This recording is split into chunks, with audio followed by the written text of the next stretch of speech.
One thing I find difficult grappling with, I think a lot of people do when they approach it from a philosophical angle, is the problem of hell. Of course. How is it that a loving God if you would don't have a send problem someone with to hell, there's something wrong with you. Yeah, good.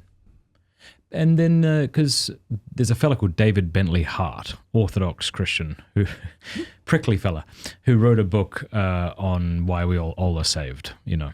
Yeah. And one of the points he makes is the kind of duration of hell. You know, for you're there forever. This is unjust. There's nothing that you could have possibly done to merit that kind of punishment. And that we try to get around that by saying something like, well, it's the dignity of God that we offend and things like this. And that's not a good answer. But I feel like we have to like feel the objection before responding to it. Sometimes we don't take... We do. Yeah. But I immediately see a mistake in the objection, thinking that heaven and hell are like earth and that the time there is like the time here. Time itself changes. And it's not that God keeps a careful set of books and says, okay, this sin merits unending punishment and this sin merits only ending punishment. It's rather that the soul is intrinsically immortal. So whether it's in heaven or hell, souls don't die. They can't die. They're not the kind of things that can die. And if in the next world, the kind of opportunity for change that we have in this world is gone. Why, though? That's what I don't get. I don't fully get that either. Aquinas says that, and all the Thomists assure me it's the case. And I don't know if it has to do with our embodiment. I don't think anybody understands that. Yeah. We understand so little about the next world. But like God, we understand some of the things that it can't possibly be. We have a good negative theology. You know, God can't be an abstraction or an idea or a galaxy or a good human being or a cup of tea, anything like that.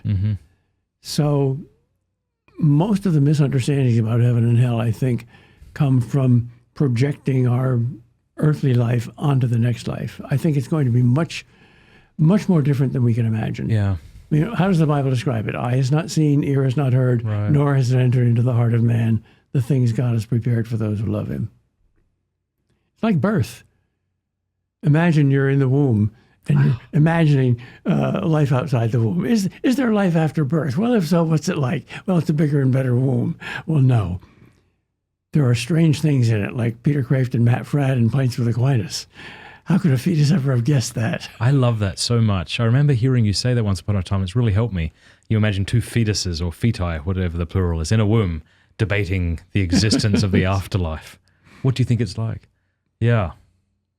It is funny that we do that, isn't it? Because I remember as a child, I just thought heaven had something to do with clouds, maybe. But these were the kind of clouds you could sink into or something. And then, of course, on the other end of the spectrum, you've got Dante's Inferno, which is a very fun read, but maybe unhelpful when trying to understand the reality of hell. Yeah. Best thing I've ever read about hell is C.S. Lewis's chapter in The Problem of Pain.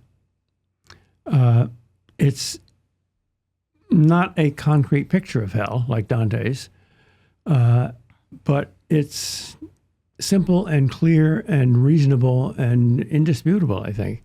There must be hell. We don't know anything about the population of it, but the possibility must exist simply because the soul is immortal.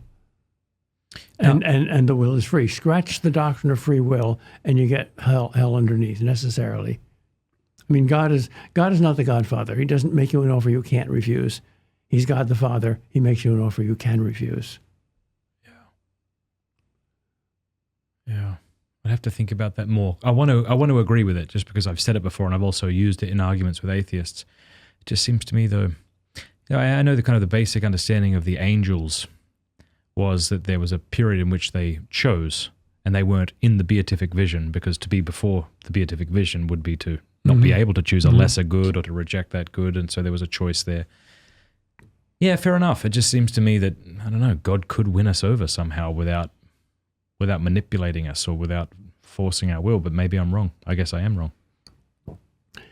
Well, as with heaven, we know so little about hell that we're going to be shocked and we're going to have to change a lot of opinions that we have now, no matter who we are. Yeah.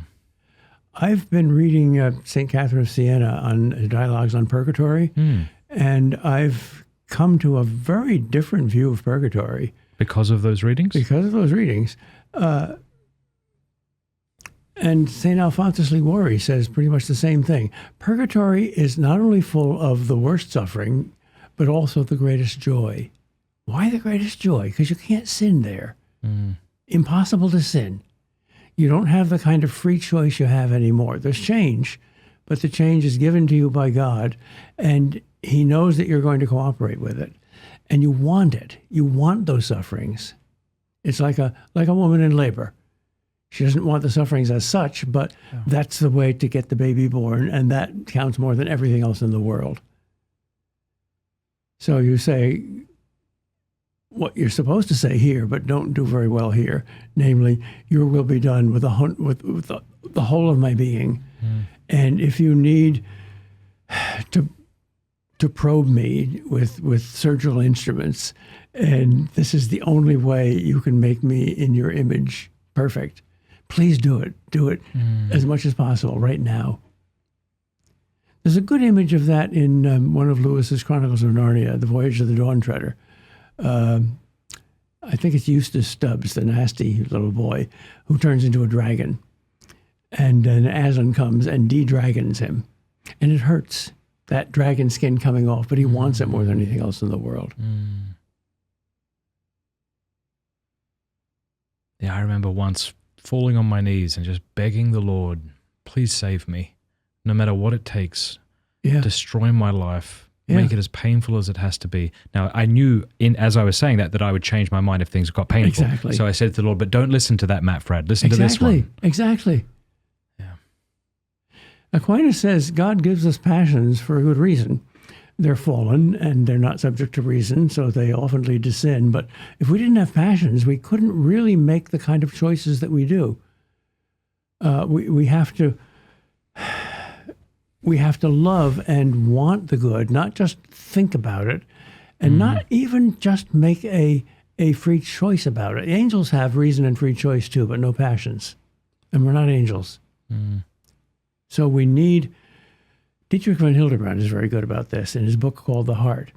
We need not only reason and free will, we need enlightened passions, ordered passions, new hearts, as well as new wills and new minds.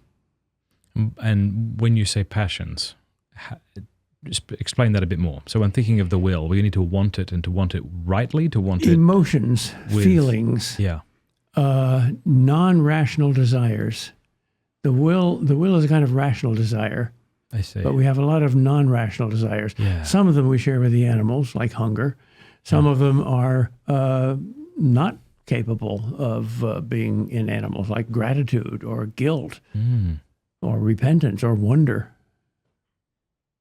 And they are part of our being, and they need to not only cooperate in our salvation, they need to be saved too. They feel like unruly horses pulling us in every which way direction, don't they, sometimes? Yes, but horses are wonderful. Yeah, and they need to be broken and tamed. tamed. If you don't have cars, you need horses to get anywhere. Yeah. I guess the other thing with hell, too, is if I'm wrong and I've been telling everybody that hell exists and you can go there, I can hardly be blamed given a prima facie reading of the Gospels. You see? Well, duh. If hell doesn't exist, then Jesus is a nut. A nut, or a liar, or at least he seems to talk in a way that's incredibly misleading, you know? Incredibly misleading. So when he talks about Gehenna and the sheeps and the goats, you know, suppose he would say, no, listen, if you had have interpreted it differently, and you go, oh, okay, well, fair enough, you're God, I'm not, but no offense, Lord, but do you see why maybe I thought this was what you were teaching? He must have known the reaction that people would have to his teachings about hell, and he didn't correct them. I think in John 6, almost everybody said, well, he's going to correct his exaggeration about the Eucharist. He didn't. Yeah. He's a good psychologist. How so? He knows what people will get out of what he says. Yeah. Oh, I see. Yeah. And he knows that his teachings about hell would be taken very seriously, and it would scare the hell out of people. And that's exactly the strategy. That's good. Yeah, he knows how it'll be taken. It's not like he's from heaven the way I'm from Australia, and sometimes I speak in such a way that people don't understand. He was fully aware of how we would take him. Of course. So I don't see how you can deny the existence of hell and still say that Jesus is God incarnate and infallible and knows the human heart better than anybody else. And you're not open to the possibility that you're just misinterpreting those verses on hell. Well, that's like saying, it might be that you're a robot, and it might be that Thomas Aquinas is the devil in disguise, and it might be that I'm a brain in a vat, but Sure. Yeah. I can't believe that. We could do might this, might that all day long. Yeah.